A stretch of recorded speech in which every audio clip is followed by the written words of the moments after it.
event in Strasbourg this week was the annual State of the Union address from European Commission President Jean-Claude Juncker.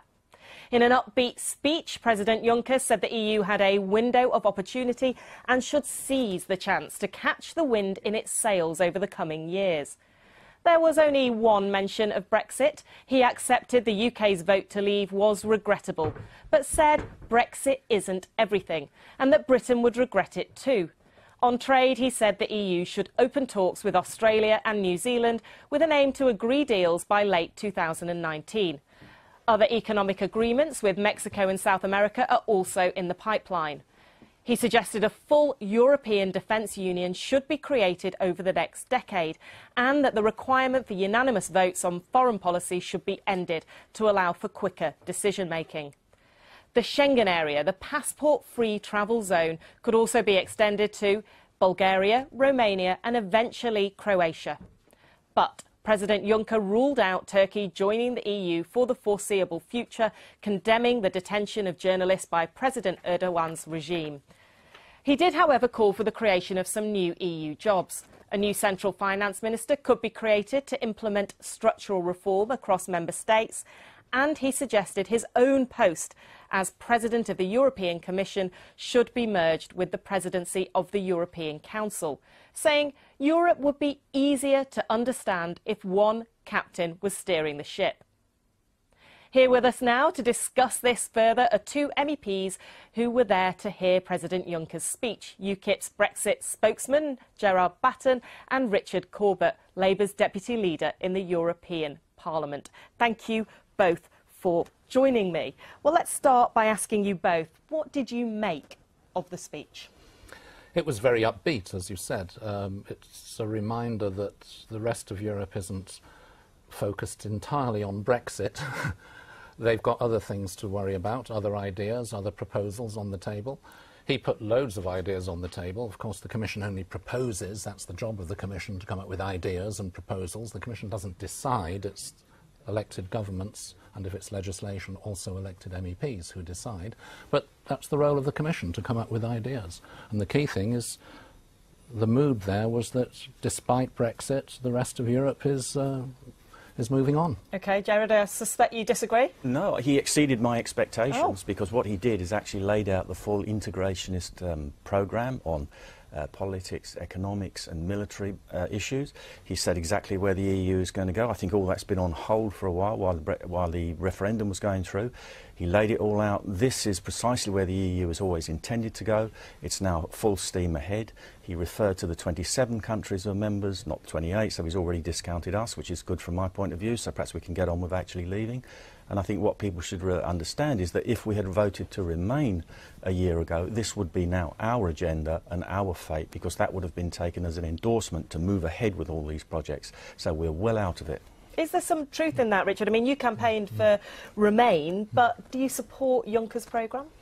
He put out a lot of ideas, some of which have been around for years and years and aren't going to get anywhere because it needs the member states to agree them. So we would have had a veto? Yeah, for many of them, Britain would have had a veto, will have a veto if we choose to remain, and would have had a veto if we go ahead with leaving. Yeah. Just hang on. One of the things that David Cameron agreed to give up in return for some pretty meagre concessions during his deal was our veto over closer integration within the Eurozone. So we wouldn't have been able to veto, for instance, a common European defence force within the Eurozone. No, well, in or out, we can't stop other countries integrating further should they so choose if we're not part of it. We're not part of the Eurozone. So but one thing that he did say, which is very significant, which is that the European single currency is the currency of the Union, which is what it says in the treaty, and that the other countries will now be actively encouraged to join. He's setting up a Euro currency agency. He wants to get the rest of them who are not he refers to the fact that Britain has a treaty opt-out, as does Denmark. But that's why no obligation on them to join it. There was no real suggestion that Britain would have had to join the Euro. Well, I think that if we had voted to remain, it would have been taken as a signal that we accept the EU as it is and where it's going. So you think that would have ended up with although more we do have an opt-out, it does say in the treaty the euro is the currency of the Union. And Richard, even an arch-Remainer like Sir Vince Cable has been pretty critical of Juncker. I mean, he said he's absolutely in the wrong place. He does no favours for British pro-Europeans. A very bad choice for that particular job, represents an extreme federalist position.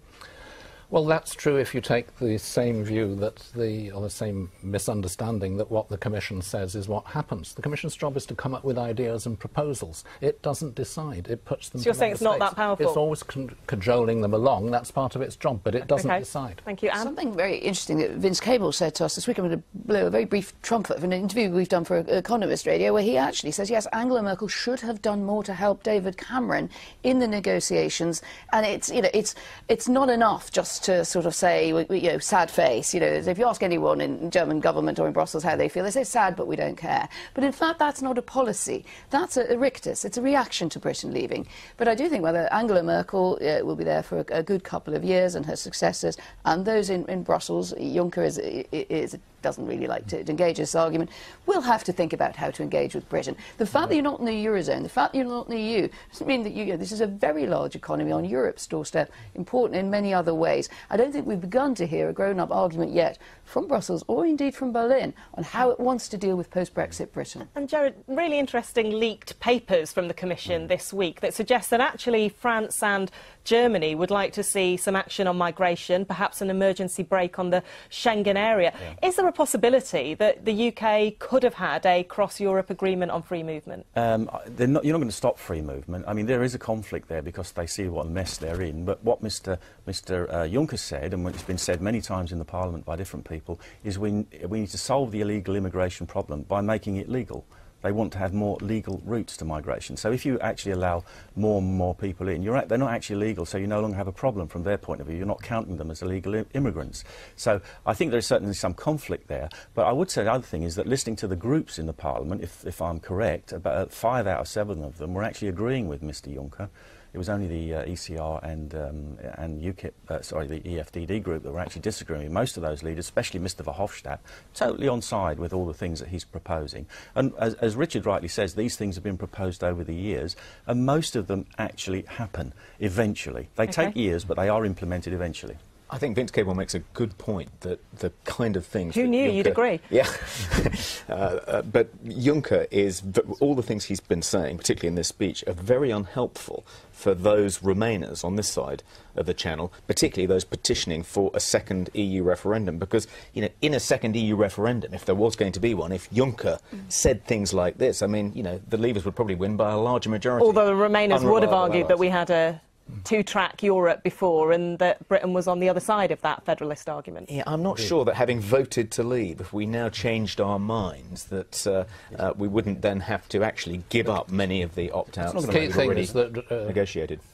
Britain and the other member states cannot be obliged to join these things against their will. So it remains a British choice whether you want to join the euro, or and the idea of a European army has been around for donkey's years, never been agreed by the member states. Richard, is it helpful for someone like Jean-Claude Juncker, who's not particularly popular in the UK overall, to be suggesting that British people are going to regret their Brexit vote?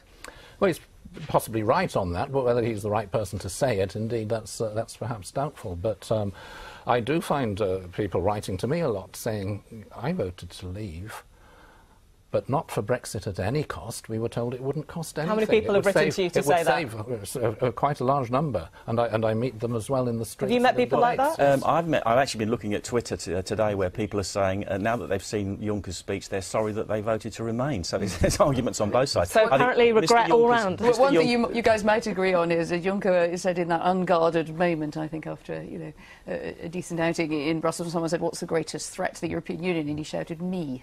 But you see, he's only in trouble for telling the truth. Yeah. All he's doing is telling the truth, and that's but the something cost of Brexit is going to be the big issue. All right, well, we're going to have lots more debates on this to go. Thank you all very much. You didn't frankly have the balls to put country before party.